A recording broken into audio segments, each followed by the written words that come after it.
Newtown.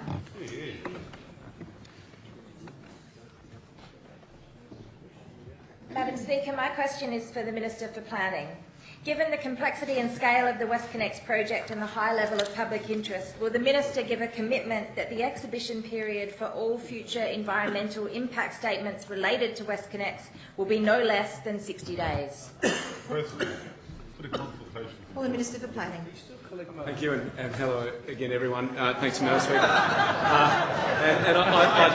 I'd like to thank the member for Newtown for her question and for her advocacy on behalf of her community. I appreciate that there is a lot of interest in this project in the Newtown community, as there is right across Sydney. And certainly there are many projects.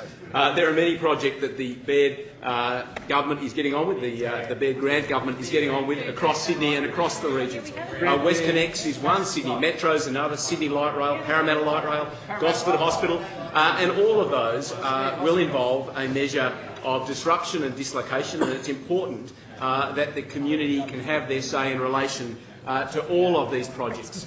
The current framework in relation to these projects is set under the Environmental Planning Assessment Act, Section 89 FA1, and under Clause 83 of the Environmental Planning Regulation, it states quite clearly that the standard exhibition for an environmental impact statement for a matter of state significant development or infrastructure or designated development is to be 30 days.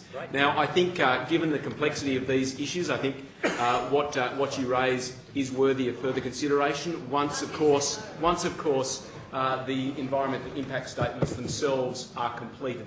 It's a bit difficult to say how long things could go on exhibition before I actually have the completed EIS to reflect upon. What I will say in the meantime, however, is this is a project that the original Secretary's Environmental Assessment requirements required the WestConnex Delivery Authority to engage in public consultation. That is why there is a public kiosk available at Westfield Burwood, for example, for constituents of the member for Newtown or anyone else in Sydney to go and have a chat to the people there between the hours of 10 and 6 on Mondays, Wednesdays, Fridays and Saturdays. So I'd encourage people to get involved, to have their say in the meantime, but I certainly will, when I receive the environmental impact statements, consider whether there should be an extension on what the statutory standard is for exhibition of these sorts of documents. Because, Madam Speaker, there is plenty of development going on across Sydney, and we really do want to hear what people have to say, whether these are government projects, whether they're private projects, because our ambition is, while Sydney grows, we know there's this huge growth pressure on Sydney, and over the next 4 years the Baird Grant government has around $60 billion worth of infrastructure projects. These are going to involve a level of dislocation, but they're all about transforming this city to be tomorrow's Sydney and to transform opportunities for people right across the state to make Sydney and New South Wales a more livable and better and less congested place in which to live.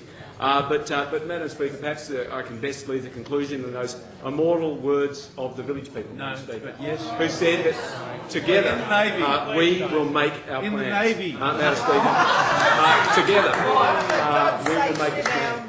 And we're going to make Sydney better, and we're going to do it together. Thank you.